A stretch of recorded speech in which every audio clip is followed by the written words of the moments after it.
মঙলদৈৰ পৰা পোনে পোনে তেখেত ইয়াত আহিব আৰু এই মিটিঙত অংশগ্ৰহণ কৰিব। ভাৰতীয় জনতা পাৰ্টিৰ নেতৃত্বাধীন চৰকাৰে কৰা কামসমূহৰ বিষয়ে আপোনালোকে জানে।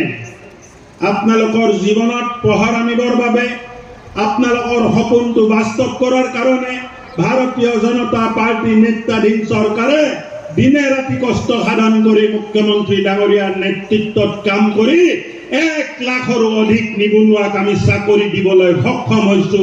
এইটো ভাৰতীয় জনতা পাৰ্টিৰ এটা উপলব্ধি বুলি মই ক'ব খুজিছো। শিক্ষাৰ মানদণ্ড উন্নত কৰি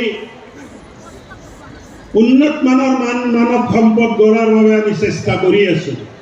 এই উন্নত মানৰ মানৱ সম্পদ অসমক আগুৱাই লৈ যাব এক আত্মনিৰ্ভৰশীল অসম, এক স্বাৱলম্বী অসম, এক নিজৰ ভৰিত থিয় হৈ থকা অসম আমি মাননীয় মুখ্যমন্ত্ৰী ডাঙৰীয়াৰ নেতৃত্বত গঢ়ি দিব খুজিছো।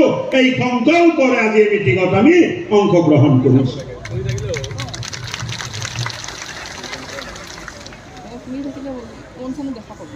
আগত দুখীয়া ল'ৰা ছোৱালীয়ে চাকৰি পোৱা নাছিল।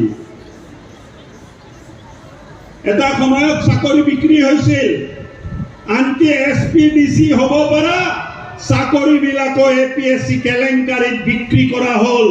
আৰু আমাৰ দিনত মুখ্যমন্ত্ৰী ডাঙৰীয়াই 1 লাখ নিযুক্তি দিলে এটা চাকৰিটো কোনো চুকুতৰাই ক'ব পৰা নাই যে ভ্ৰষ্টাচাৰ হৈছে, অজলপ্ৰীতি হৈছে, আত্মীয় স্বজনক চাকৰি। মেধাৰ ভিত্তিত 1 লাখ নিবনুৱাক গোটেই অসমত চাকৰি দিয়া হ'ল। আৰু ভ্ৰষ্টাচাৰৰ এটাও এক্সাম্পল আমাক দেখাব নোৱাৰিলে, এটা উদাহৰণ আমাৰ সন্মুখত দাঙি ধৰিব নোৱাৰিলে। আজি দুখীয়া ল'ৰা ছোৱালীয়ে পঢ়া শুনা আৰম্ভ কৰিছে। কংগ্ৰেছৰ দিনত চাকৰি বিক্ৰী হৈছিলে, ধনী ল'ৰা ছোৱালীয়ে চাকৰি পাইছিলে, কাৰাপশ্যন কৰা অফিচাৰৰ ল'ৰা ছোৱালীয়ে চাকৰি পাইছিলে। বিজেপিৰ আমোলত দুখীয়া ল'ৰা ছোৱালীয়ে চাকৰি পাইছে।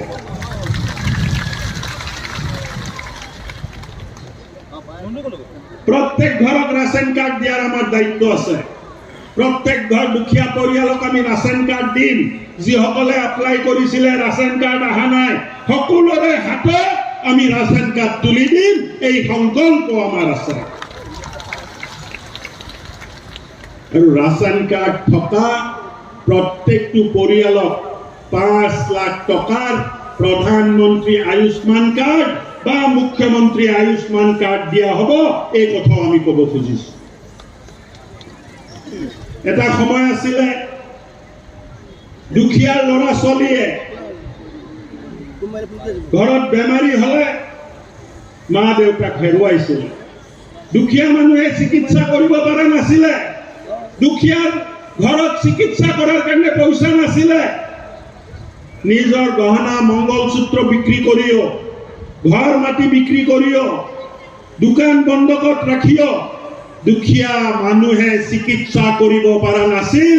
আৰু চিকিৎসাৰ অভাৱত, পইচাৰ অভাৱত দুখীয়া ল'ৰা ছোৱালীয়ে মা দেউতাক হেৰুৱাইছিলে।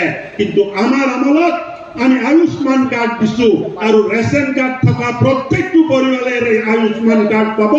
এই আয়ুষ্মান কাৰ্ড জৰিয়তে বেমাৰী হলে বছৰত 5 লাখ টকাৰ চিকিৎসা আপোনালোকে বিনামূলীয়াকৈ কৰিব পাৰিব বুলি মই ঘোষণা কৰিছো। দুখীয়া ল'ৰা ছোৱালীয়ে এতিয়া মা দেউতাক হেৰুৱাই নিদিয়ে। চিকিৎসাৰ অভাৱত মা দেউতা নমৰে, চিকিৎসাৰ পইচাৰ অভাৱত মা দেউতা নমৰে। চিকিৎসা কৰাৰ এটা ভাল সুযোগ আমি মানুহৰ পৰিয়ালে পৰিয়ালে আগবঢ়াই দিয়াৰ এটা সংকল্প লৈ কাম কৰি আছো।